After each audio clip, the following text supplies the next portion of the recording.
Durante la Guerra de la Independencia Española, librada entre los años 1808 y 1814, no menos de 500.000 españoles sembraron con sus cuerpos la tierra hispana. Más de 500.000 de muertos, otros 120.000 galos. Una auténtica sangría que diezmó no solo la población, sino también el ánimo de una nación. Pero hubo casos de absoluto esplendor, casos que descollaron sobremanera y que constituyeron la pesadilla para todo un emperador, Napoleón Bonaparte. Fueron los guerrilleros, más de 40.000 hombres y mujeres que se echaron al monte para defender su idea de libertad, su idea de patria. ¿Acaso el paradigma de aquellos guerrilleros, de aquellos luchadores, fue Juan Martín Díez, el empecinado? Si bien ese mote, ese apodo por naturaleza, por nacimiento, ya que en su pueblo, Castrillo de Duero, en Valladolid, existían unas lagunas, sembradas de tierra pecina, una mezcla de cieno y barro, y por eso a los naturales de Castrillo de Duero le llamaban los empecinados, pero simplemente por eso. Pero el ardor, la combatividad, la personalidad de Juan Martín Díez, pues creó una carta de naturaleza para definir a todos aquellos obstinados, tercos, aquellos que defendían, si era preciso hasta la muerte, su idea de libertad, su pensamiento filosófico sobre cómo debían ir las cosas. Por eso el empecinado es tan grande. Hoy contamos su historia.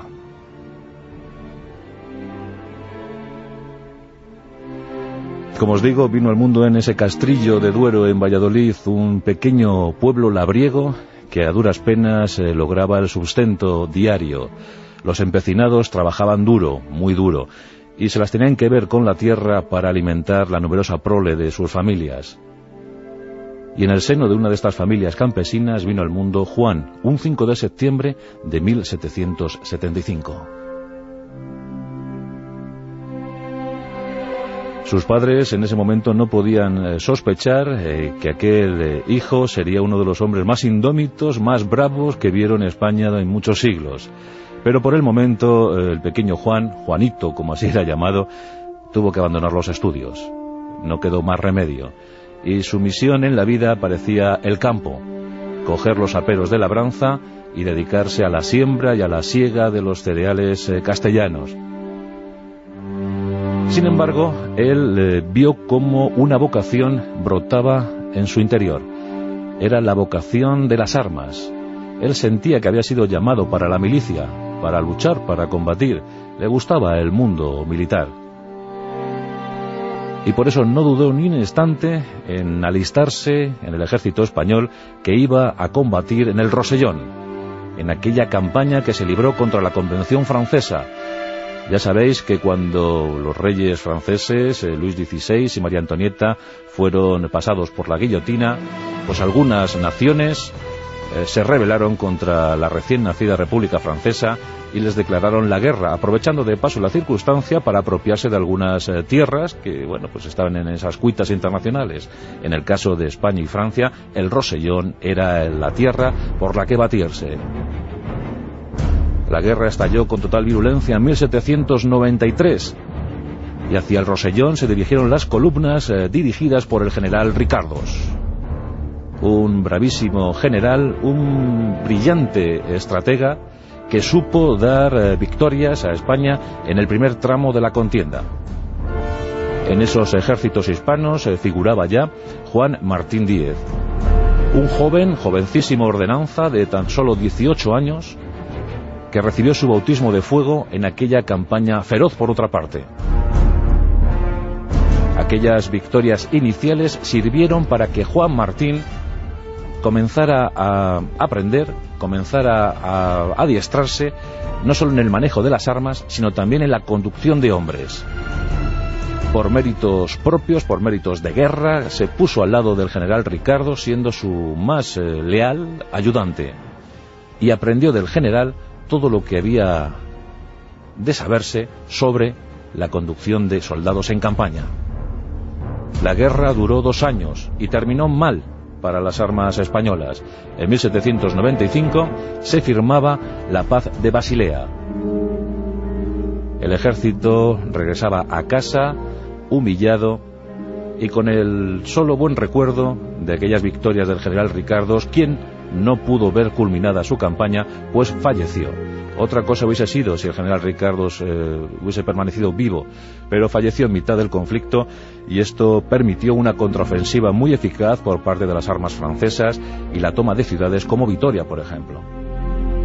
La paz de Basilea puso fin a la guerra y los hombres regresaron a casa.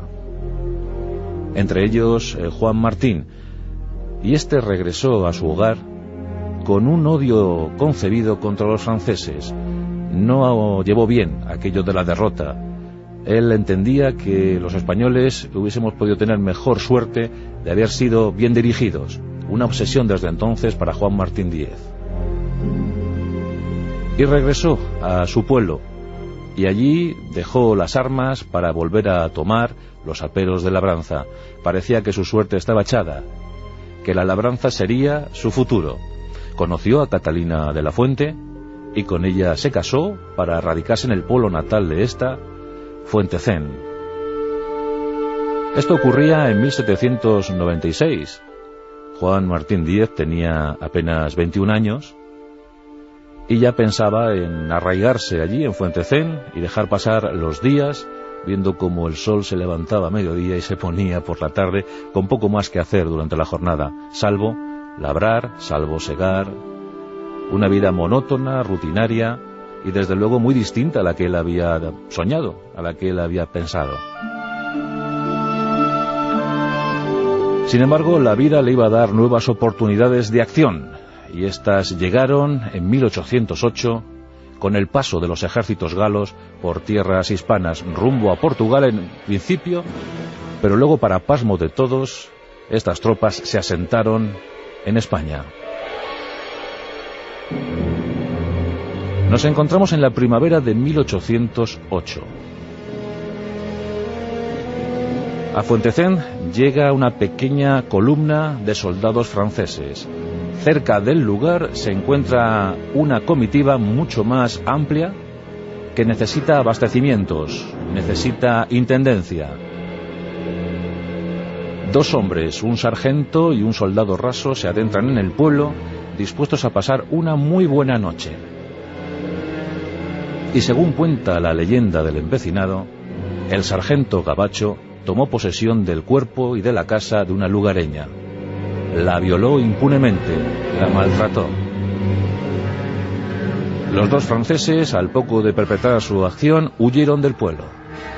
Pero el hecho no pasó inadvertido para los habitantes de Fuentecén, y algunos de ellos, entre los que se encontraba Juan Martín, montaron sus caballos para ir en busca de los dos gabachos.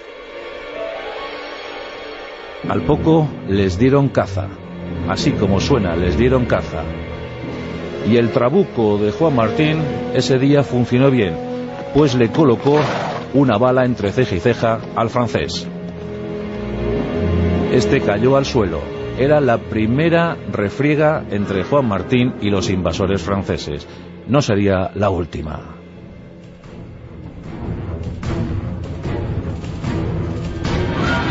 Por supuesto, Juan Martín de inmediato adquirió carta de proscrito y en compañía de 3 de sus hermanos y algunos vecinos de Fuentecén se echó al monte. Había comenzado la particular guerra de esta partida de guerrilleros.